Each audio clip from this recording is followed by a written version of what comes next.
Now, there's something about a woman walking alone down a dusty road with nothing but a carpet bag and her dignity, something that'll make even the hardest man take notice, especially when that woman's got fire in her eyes instead of tears, and her chin set like she's facing down the devil himself. But sometimes, friend, the devil ain't some horned creature from the pit. Sometimes he's just small-town whispers and the kind of cowardice that lets good people suffer for other folks' sins. This here's a story about reputation and redemption, about a quiet man's courage and a broken woman's strength, and about how love can grow in the most unlikely soil, like wildflowers pushing through the cracks in sun-baked hardpan. So settle back and listen close, because this tale's got more truth in it than a preacher's sermon and more heart than a cowboy's last letter home. The spring of 1889 found Willow Creek, Montana Territory, drowning in more than just snowmelt. The little town nestled in the valley below the Beartooth Mountains was fairly choking on scandal, or what passed for scandal when folks had more time than sense, and tongues that wagged faster than a hound's tail. At the center of it all stood Reverend Samuel Whitmore's white clapboard church, its steeple pointing toward heaven like an accusing finger. For 8 years, Reverend Whitmore had tended to the spiritual needs of Willow Creek's 300 souls with the dedication of a man who truly believed in redemption. He was a gentle soul, maybe 50 years old, with kind eyes and hands that had never known violence, the sort of preacher who'd rather feed a hungry man than lecture him about sin. His daughter, Miss Rebecca Whitmore, was cut from the same cloth of quiet goodness. At 24, she possessed the kind of beauty that didn't need paint or fancy dress, honey-colored hair that caught sunlight like spun gold, blue eyes clear as mountain lakes, and a smile that could gentle the wildest child or comfort the most grieving widow. She taught Sunday school, tended the sick, and organized church socials with the efficiency of a general and the heart of a saint. But Rebecca carried a burden that would have bent a lesser woman. Her mother had died birthing her, and she'd grown up feeling responsible for her father's loneliness, trying to fill the empty spaces in their parsonage with enough love and care for 2 people. She'd turned down 3 marriage proposals over the years, unable to leave her father to manage alone. Then came the trouble, riding into town on a spring morning disguised as salvation itself. Brother Ezekiel Kane arrived in Willow Creek with a black suit, a silver tongue, and credentials claiming he was a traveling evangelist sent by the territorial church authority.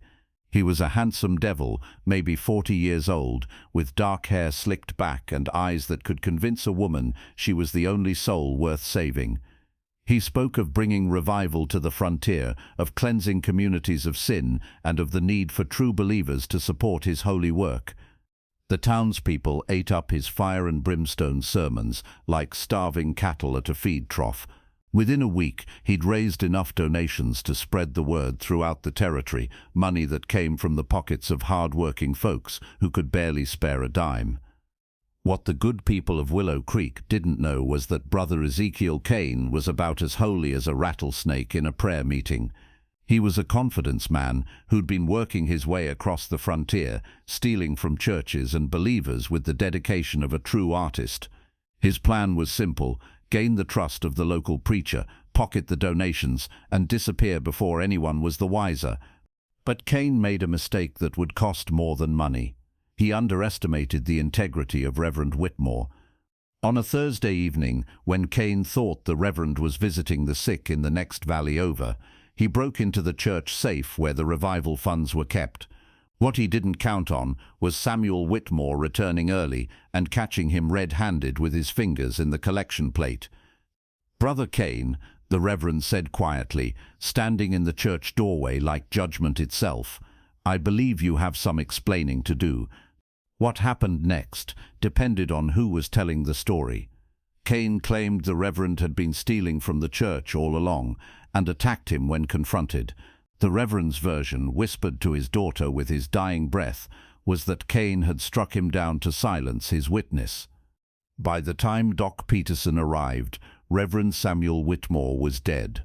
Brother Ezekiel Kane had vanished into the night with the church funds, and the only person left to blame was the preacher's daughter. The reasoning, if you could call it that, went like this. Surely Rebecca had known about her father's supposed thievery. Maybe she'd even been in on it. After all, how could a daughter live in the same house as a man and not know his true nature? And come to think of it, hadn't she been mighty friendly with that traveling preacher? Maybe too friendly, if you caught their meaning. By Sunday morning, the whispers had hardened into accusations, and by Monday, the church board had voted to remove the Whitmores from the parsonage. They gave Rebecca 3 days to pack her belongings and find somewhere else to live, somewhere that wasn't Willow Creek. Now, about 20 miles outside town, lived a man who'd been watching this whole sorry mess with the quiet attention of someone who'd seen enough of human nature to recognize injustice when it rode into view. Caleb Stone was what you might call a contradiction, wrapped in cowhide and tied with a lariat. At 31, he'd spent half his life working cattle from Texas to Montana, building a reputation as a man who could gentle the wildest bronc and handle any cow work that needed doing. But those who knew him well understood that beneath the dusty exterior lived a soul that would have made poets weep. Caleb had come to Montana Territory 5 years back, buying a small spread in the foothills where he could raise horses and cattle in peace.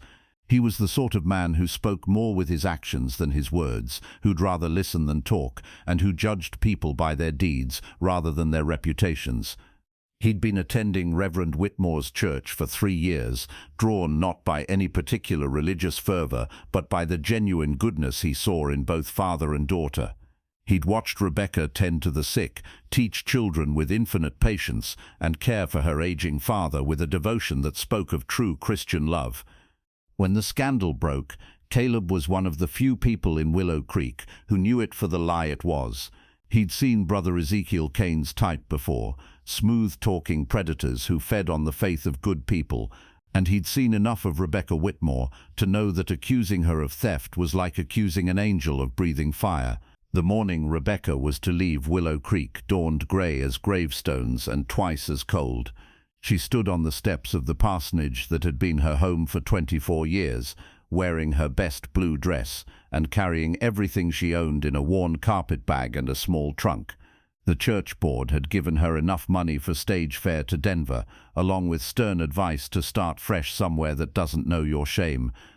Mrs. Elizabeth Hartwell, the banker's wife and self-appointed moral guardian of Willow Creek, stood watching from across the street with the satisfied expression of someone who'd successfully rooted out corruption. "I do hope this teaches other young women about the importance of proper supervision," she announced to anyone within earshot. Rebecca held her head high, but inside her heart was breaking like ice on a winter pond. She'd lost not just her father and her home, but her place in the world, her identity, her very sense of who she was, the people she'd nursed through sickness, the children she'd taught to read, the families she'd comforted in their grief. All of them now looked at her like she carried some contagious disease. The stage to Denver was due at 10 o'clock, and Rebecca had just picked up her trunk when she heard the sound of wagon wheels and horse hooves coming down Main Street. She looked up to see Caleb Stone driving his buckboard with the steady, unhurried pace of a man who had all the time in the world. He pulled up in front of the parsonage and climbed down from the wagon seat, touching the brim of his hat in greeting. "Morning, Miss Rebecca." "Good morning, Mr. Stone," she replied, her voice steady despite the storm raging in her chest. Caleb looked at her trunk, then at the small crowd that had gathered to witness her departure. "Seems like you could use a ride somewhere." Mrs. Hartwell stepped forward like a hen protecting her chicks. "Mr. Stone, I hardly think it's appropriate for you to associate with, well, given the circumstances." Caleb's grey eyes settled on her with the temperature of a December wind. "Ma'am, the only circumstances I see are a good woman who's lost her father and needs help. Now, if you've got objections to Christian charity, I reckon that's between you and your conscience." He turned back to Rebecca, his expression gentling. "My place isn't much, but it's clean and safe. You're welcome to stay until you figure out what comes next. No strings, no expectations, just a roof and 3 meals a day until you get your bearings." Rebecca stared at him, hardly believing what she was hearing. In 3 days, not one person had offered her so much as a cup of coffee, and here was this quiet cowboy offering her sanctuary. I couldn't impose, she said, though hope was blooming in her chest, like desert flowers after rain. Wouldn't be imposing, Caleb replied simply. Would be helping. I've got a housekeeper, Mrs. Martinez, who comes in 3 days a week. She's got grandchildren who could use tutoring, and I've got books that could use reading. Seems like it might work out for all of us. Mrs. Hartwell's face turned purple as a thistle flower. Mr. Stone, this is highly irregular. What will people think? Caleb loaded Rebecca's trunk into his wagon with movements as deliberate as his words. I reckon people will think what they want to think, regardless of what's true or right. That being the case, I'd rather help someone who needs helping than worry about the opinions of folks who've already made up their minds. As Rebecca climbed onto the wagon seat beside him, she felt something she hadn't experienced in months. The simple comfort of being believed in. Caleb clicked to his horses, and they rolled out of Willow Creek with the dignity of people who had nothing to be ashamed of. The Stone Ranch lay in a valley where the Yellowstone River curved through stands of cottonwood and willow. The house was modest but well built, with a wide porch and windows that caught both the morning and evening light. Behind it stood a barn, corrals and pastures where horses grazed like scattered prayers against the green backdrop of spring grass.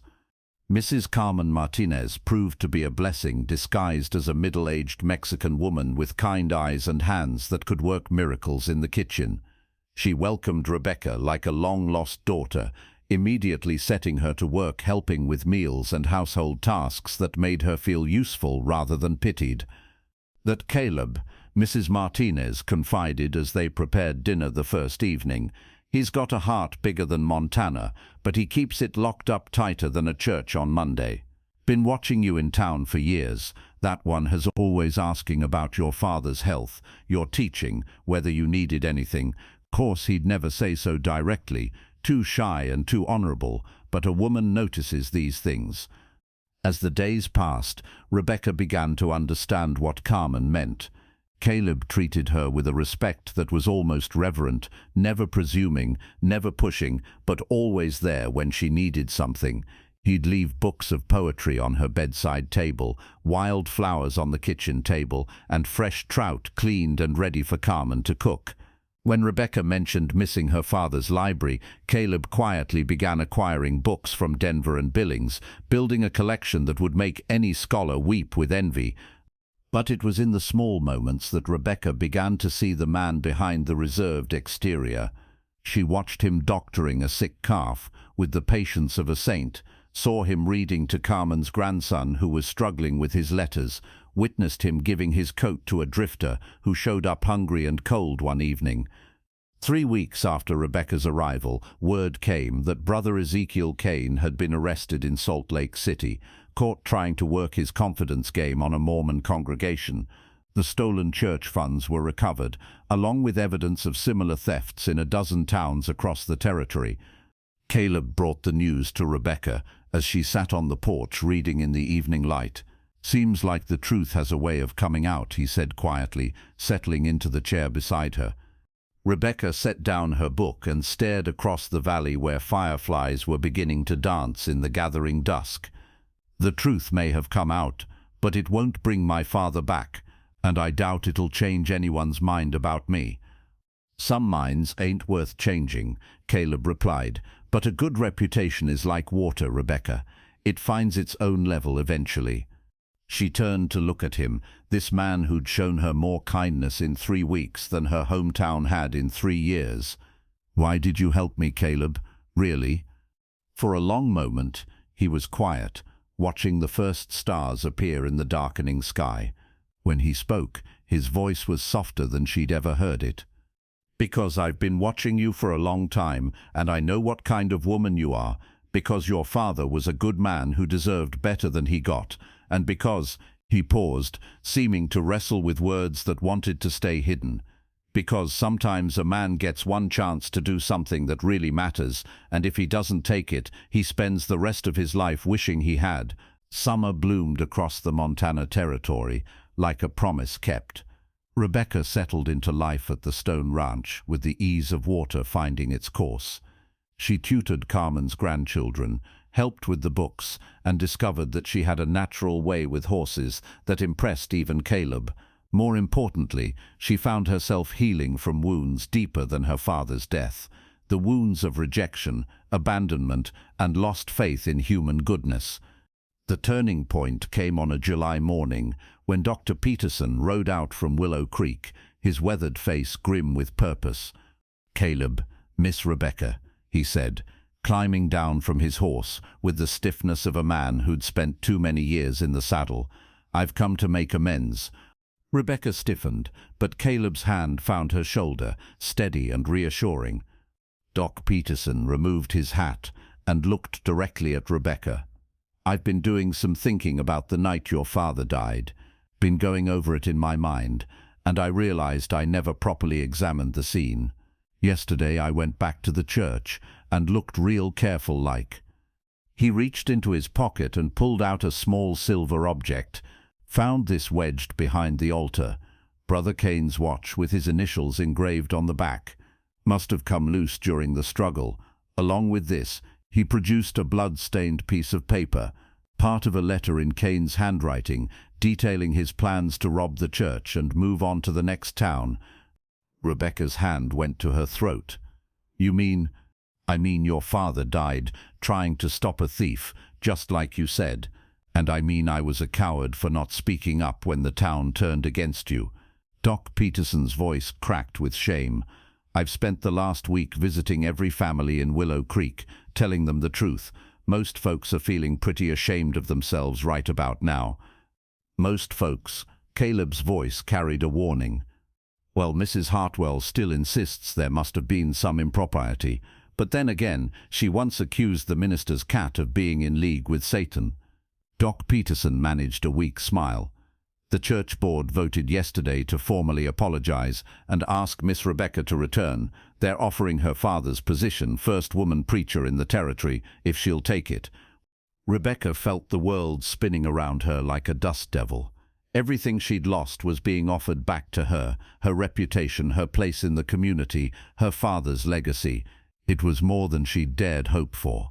I need time to think," she said quietly. Doc Peterson nodded and mounted his horse. "Take all the time you need, but know this, you've got a town full of people who owe you an apology and a chance to make things right." After he rode away, Rebecca and Caleb sat in silence on the porch, each lost in their own thoughts. Finally, Rebecca spoke. "They want me to come back." "Yup." Everything could go back to the way it was. "Reckon so." She turned to study his profile, trying to read the emotions hidden behind his calm exterior. "What do you think I should do?" Caleb was quiet for a long time, his hands clasped loosely between his knees. "I think," he said finally, "that a woman ought to follow her heart, wherever that leads her. And if my heart is telling me that home isn't a place, but the people who stand by you when the whole world turns away." Now he looked at her, and she saw something in his grey eyes that made her breath catch, hope, love, and a vulnerability that took her breath away. "Then I'd say your heart is a wise counselor." Rebecca stood and moved to the porch rail, looking out over the valley that had become her sanctuary.